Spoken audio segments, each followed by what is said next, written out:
The second game of the doubleheader was Sunday afternoon at historic Hinkle Fieldhouse. Jermaine Geis off the tip, Butler 2, Carolina nothing. Dean Smith is not amused. So Eric Montross, the latest hometown guy in Dean's hometown tour, starts showing off. Another slam in front for the Indianapolis native. The Heels and Montross led by 24 at halftime, but Dean says, we haven't beaten these guys since Hoover was president. Montross responds a hook. Another hook with a little glass action suit there. Montross with 13. And was Carolina coasting or what? Those are next year's freshmen checking in. George Lynch leads the Heels with 18. Milk challenge. That's Frazier Johnson of Temple.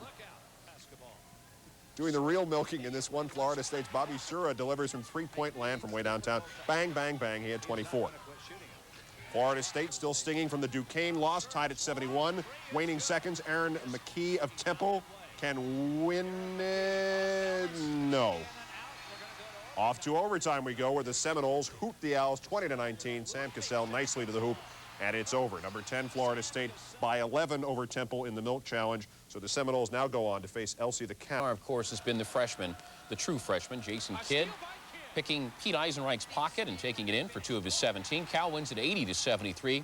First time they have started 4-0 since 1967.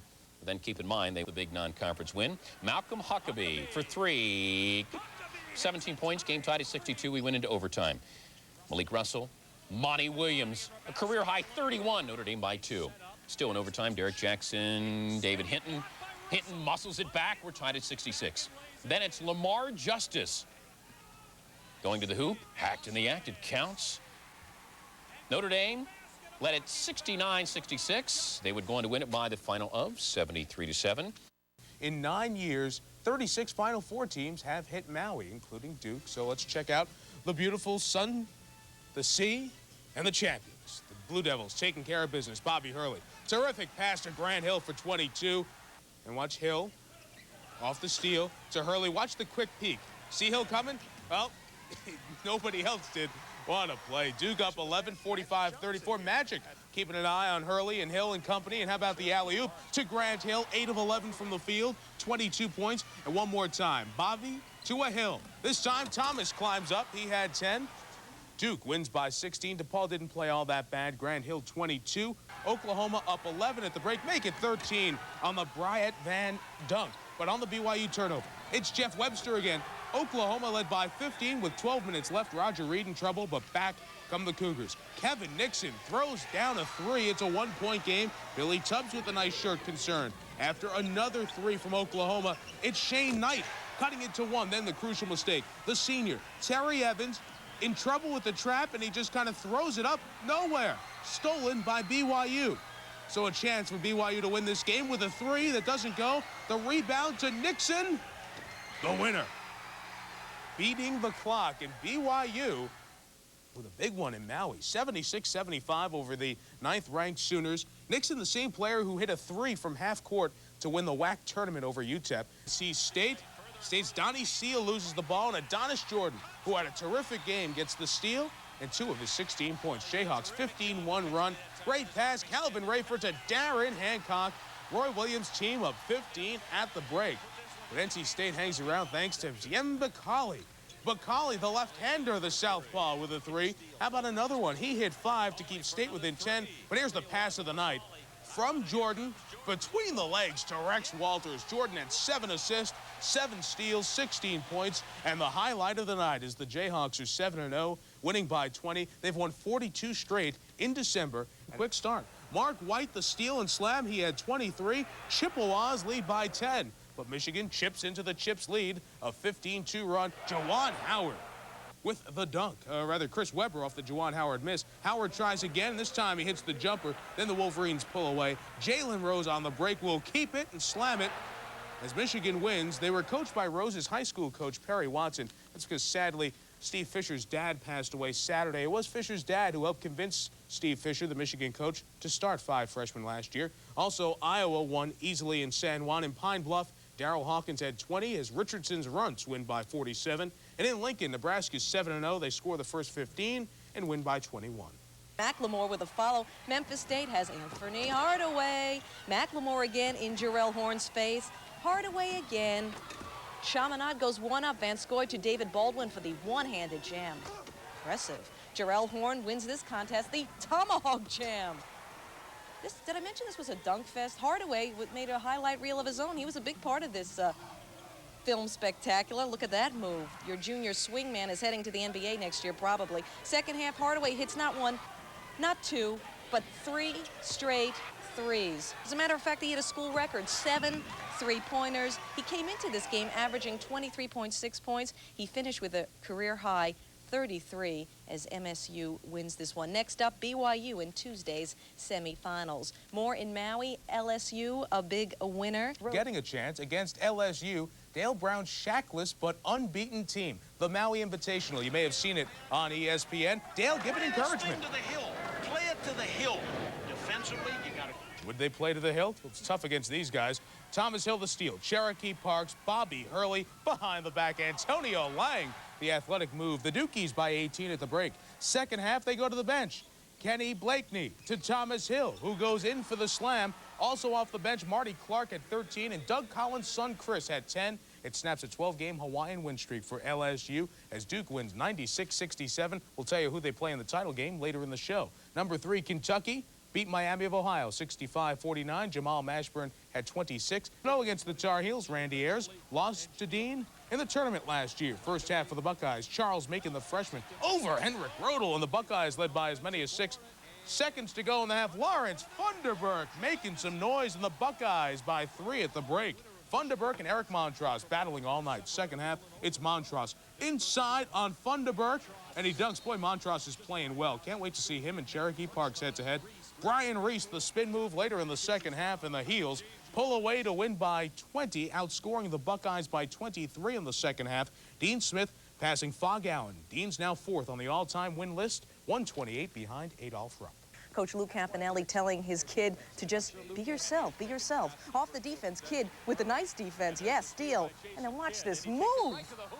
Incredible. This guy, yes, is just a freshman, but Campanelli is still tense. Just before the half, kid draining the 32-footer. Cal by 3 at the half. Second half, kid, the recipient of a nice dish here by Monty Buckley. 2 of his 14 points. Jason says, wait a minute, I'm the number 1 point man, no argument. But first, the touch pass to Lamon Murray. One of kid's 8 assists.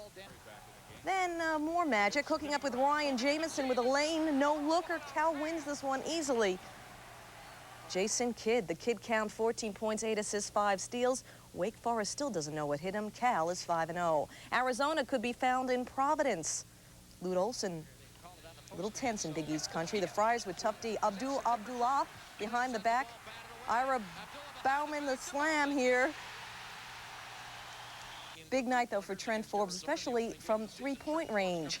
He had 17 at the half. Providence by 9 at the half. Second half, Forbes again would make the difference and make it count for the Friars. 7-3 for Forbes. He finished with 27. Chris Mills still there for Arizona, still making it happen. He had 23. Arizona closed the gap to 6, but Michael Smith gets the hoop and the foul for Providence. Yeah, they win it. The Friars win. That's the reason to get out of your seats. You could have sworn Rick Pitino was the Providence coach on this night, the way the Friars were hitting the threes. But Anthony Hardaway stole the show. 28 second half points, 11-0 Memphis State run. Tigers by 3. Time running down, and Kevin Nixon, Mr. Buzzer Beater, a minute early, but forces Larry Finch into overtime. Opening tip, watch Hardaway. He will say, get out of my way. What a play. He had 37, second straight night with a career high. Memphis State up by as many as 4 in the OT, but BYU comes back. Hardaway tried to do it all himself. Nick Sanderson, the steal, puts BYU up 4, and the Cougars, I said, Russell Larson, take a picture and look at me. BYU beats Memphis State in overtime, 73-67. It's the Cougars against Duke. First half action, Bobby Hurley hurting early from the floor. All sorts of misses from all sorts of places for Bobby. This shot never even hits the rim. Duke still opened the game with a 12-4 run, but Hurley could still pass the ball. One of his 11 assists, Granhill finishing it off.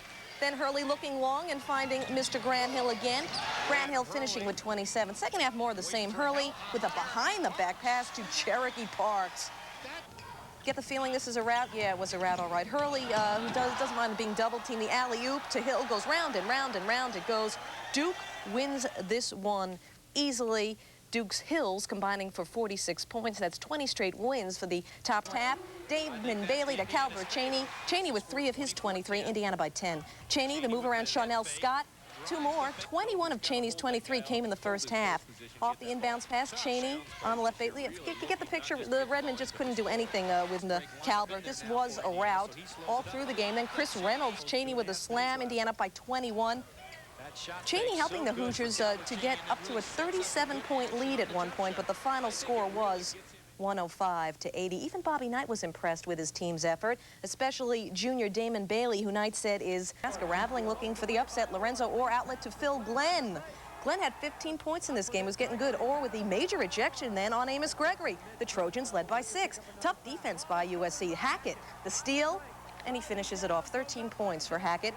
Raveling just can't control himself, doing a little jumping jacks. Cornhuskers fighting back. Eric Piatoski picking up the ball and gets the basket, the foul. Piatoski, 18 points. Southern Cal pulls this one away. Or finishing it off, USC wins this one by 10. Rodney Chapman, 16 points off the bench, helps send the Huskers to just their second. Finner with a hoop. Missouri led by 10. In fact, Missouri made 7 of their first 8 shots in the second half, but the game would get even tighter. Great passing, Jeff Warren. 2 of his 10. Missouri led by 6. Getting closer now. Back came Illinois. Reggie Clemens from 3-point range. That cut the lead to 3. Now after Missouri foul shot, Richard Keene cuts Missouri's lead to just 1. But Illinois cannot catch anyone here to foul for a last shot. So look at the clock. Time running out. So Missouri hangs on to win it 66-65. So Stewart not only reached the 500-win milestone at Missouri, but he happened to... UNLV's J.R. Ryder leapfrogs over him. He calmly puts it in for 2 of his 32 points. However, Raleigh Massimino's squad would take control. Ryder takes a long pass and slams it home. He had 32 points as the Running Rebs win their 27th straight game, 94-88. And finally, Cincinnati's Nick Van Exel put on a 3-point shooting clinic against Temple. He had 6 threes in the first half, 8 overall, and finished with 26 points as the Bearcats top the Owls, 68-45. All Hoosiers first half, Matt Nover misses, but Butler's Brian Buford put it in his own net. I am Coach Barry Collier, and I'm displeased. Each Hoosier starter in double figures. Calvert Cheney on the way to 17. Hoosiers by 24 at the half, and they went from there. Cheney quick step to the hoop for the jam. Finally, Greg Graham with the steal. So let's watch the Graham jam on the Slam Cam. Yes, wham, bam. 90-48 your final. It wasn't worth it, was it? 17 each for Cheney, Bailey, and Nover. Indiana goes on to face the victor of the Colorado Tilt against St. Francis of New York. Quarterfinals of the Rainbow Classic in Honolulu, where the number 2 Jayhawks struggled early against Jackson State, which had just stunned Tulane. Speaking of Tulane, they encountered the Flying Dutchman of Hofstra. Green Wave by just 2 at the half. Green Wave by just 9 at the end over the Dutchman, who got 6 three-pointers from Demetrius Dudley. I thought they were the Jimmies of Hofstra. More college scores, led by USC's 20-point victory over Miami and a Northeast Louisiana triumph.